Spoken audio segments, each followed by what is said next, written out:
84 লক্ষ জনির বর্ণনা আছে। তাহলে 80 লক্ষ জনির ভিতরে সর্বোত্তম জন হলো গোজনী। কতগুলো বিচার করুন, আপনারা যদি মন দিয়ে শোনেন এই কীর্তন আপনারা বাড়িতে যে অন্তত 4 ঘন্টা শুনলে 3 ঘন্টা গাইতে পারবেন। কি সর্বোত্তম জনই গোজনী। তাহলে গরু জন্মের পরে দুর্লভ মানব জন্ম। দাপর যুগে নয়, দাপর যুগে যারা কৃষ্ণের ধেনুবর্ষ ছিল, একটা গরু তো আর 1 যুগ বাঁচে না। তত্ত্ব অনুযায়ী গরু দাপর যুগে দেহ রেখে আজকে কলিযুগে এসেছে এক একটা মানব দেহ পেয়ে। সূত্রটা দেখুন, মানব দেহ পেয়ে এসেছে কলিযুগে, আর কৃষ্ণ গৌর হয়ে নদিয়ায় এসেছে। তাহলে সেই কৃষ্ণ গৌর হয়ে এসেছে, আর গাভী ধবলি শ্যামলী গুলো আজকে মানব দেহ পেয়ে ভক্ত হয়ে নদিয়ায় এসেছে। ভক্ত ভগবানকে ভুলতে পারে, কিন্তু আমার ভগবান ভক্তকে ভুলে। কতদিন পরে আবার তাদের দেখে চিনতে পেরে কি বলছে, একবার আই ধবলি,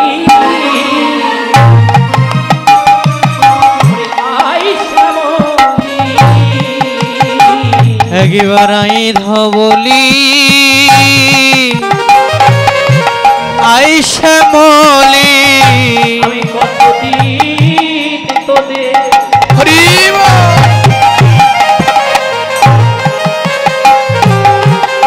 করে দেখে নাই রে,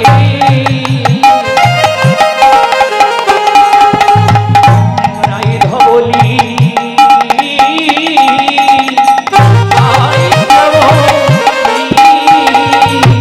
আমি কতদিন তোদের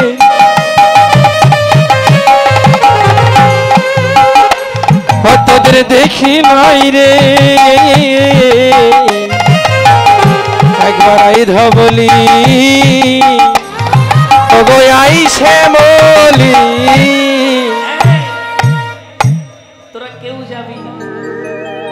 ভক্ত বড় শক্ত হয় বাবা, লীলাটা অনুমান করলে হবে না। আমার কৃষ্ণ লীলা কিছুই অনুমান নয়, সবই বর্তমান।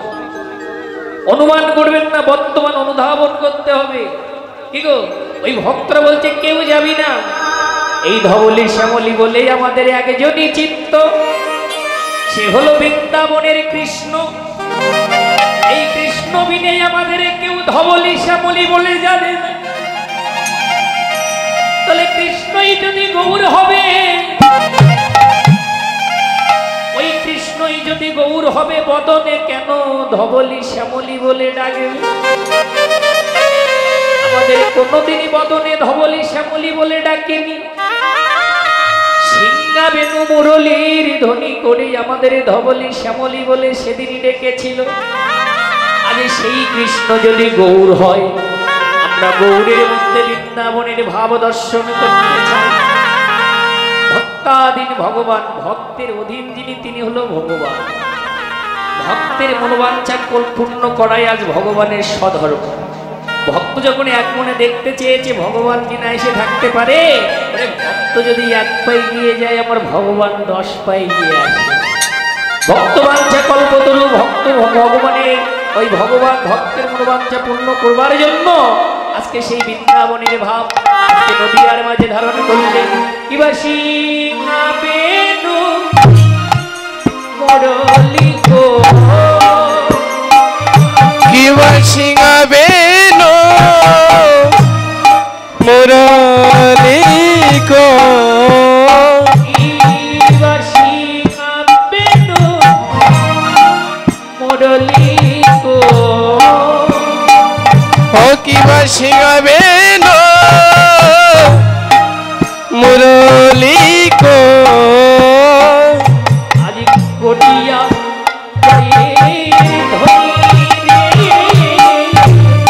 আজ সিংহা বেনু মুরলী গো, করিয়া জয়ের ধ্বনি ধ্বনি রে,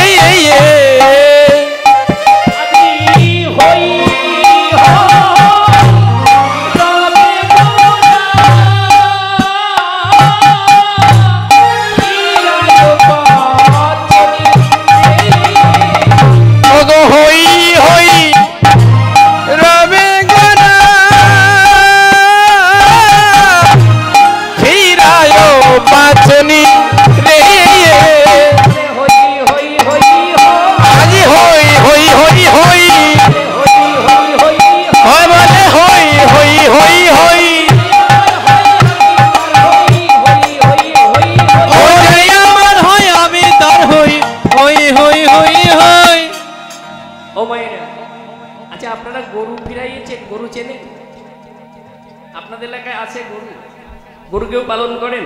আচ্ছা, একজনের গাভী একজনের গরু আপনার বাসায় চলে আসলো, আপনার এই যে বৃক্ষ গাছগুলোকে নষ্ট করছে, তো আপনি গরুকে ডেকে বললেন আপনি আমার বৃক্ষগুলোকে গাছগুলোকে নষ্ট করবেন না, আপনি নিজের বাড়িতে চলে যান।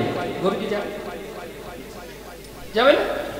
এত সুন্দরভাবে ভদ্রভাবে তাকে বললেন যে আপনি চলে যান, আমার গাছগুলোকে নষ্ট করেন না, গরু যাবে না? কি যাবে না? কেন যাবে না? যে গরু, তাকে গরুর মতো আচরণ করে রাখতে হয়। কি করে? আপনি বললে শুনবে? তোকে কি বলতে হবে? হয়ে যা,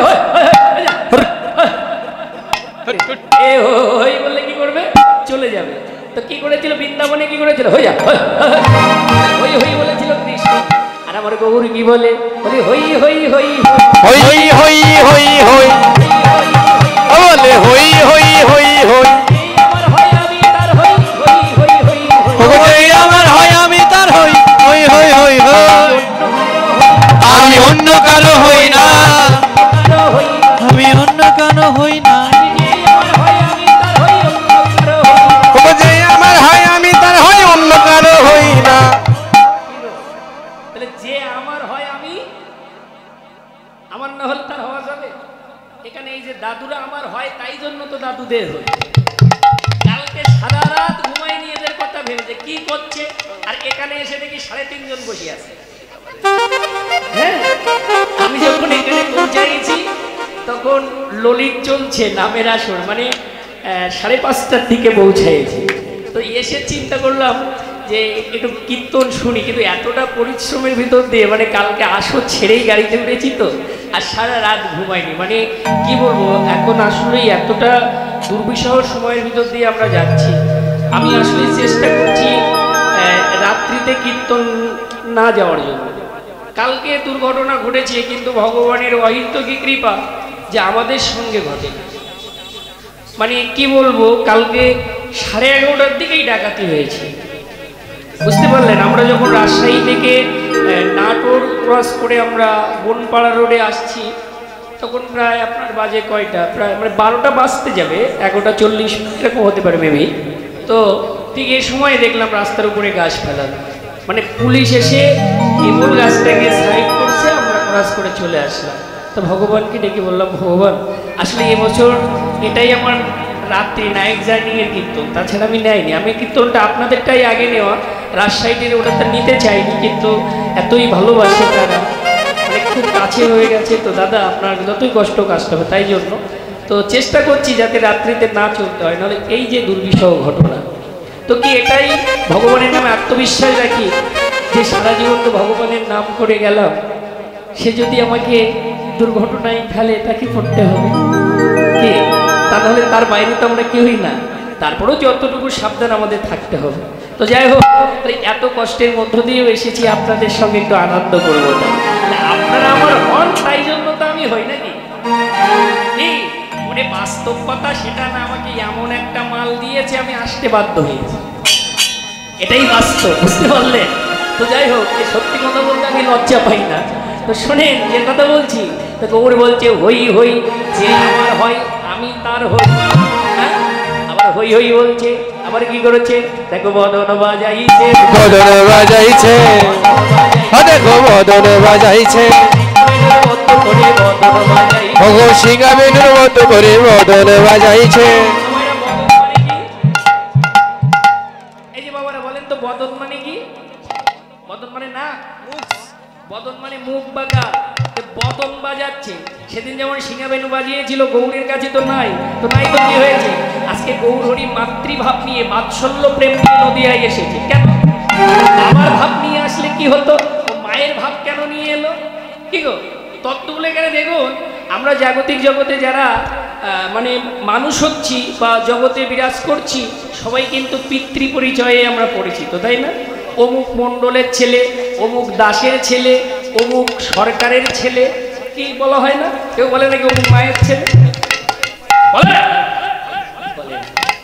তাহলে কি? তো শোনে, আমরা তো শাস্ত্রে পাই গৌরহরি পিতার নাম জগন্নাথ মিশ্র। কেউ আমরা কোনোদিন জগন্নাথ মিশ্রের নন্দন বলি না, আমরা বলি কি শশীর নন্দন গৌর হরি। তো আমরা সবাই পিতৃ পরিচয়ে জগতে বিরাজমান, কিন্তু আমার গৌর কেন মাতৃ পরিচয়ে আসলো না? আমার গৌর দেখলেন যে আমি যদি পিতৃভাব নিয়ে যাই, আমার ওই কলির কলুহত জীবকে আমি কাছে আনতে পারবো না, আমাকে যেতে হবে মাতৃভাব নিয়ে। ও ভাইরা, এবার একটু দেখেন মায়ের ভাব কেমন আর বাবার ভাব কেমন। আজকে আপনাদের গর্ব হওয়ার কথা যে বাবার ভাব ছেড়ে মায়ের ভাব নিয়ে আমার ভগবান কলিযুগে অবতীর্ণ হয়েছে। কেন? মায়ের ভাব কেমন আর বাবার ভাব কেমন, এগুলো আমি অনেক জায়গায় বলি, আপনারা জানেন না?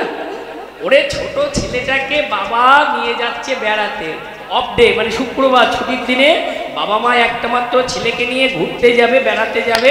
মা ছেলেকে সাজাইয়ে দিয়েছে, ও তো বাচ্চা, ও তো জানেন আমাকে সাজাইয়ে দিয়েছে, বেড়াতে যাবে। এখন ওকে যখন সাজাইয়ে ছেড়ে দিয়েছে, ও আবার ধুলাবালি মারতে শুরু করেছে। এর বাবা বেড়াতে যাবে, সেজে গুজে সুটটাই পরে যখন বেরিয়েছে, ছেলে বাবা বাবা বাবা বলে জড়িয়ে ধরতে গেছে। এখন বাবা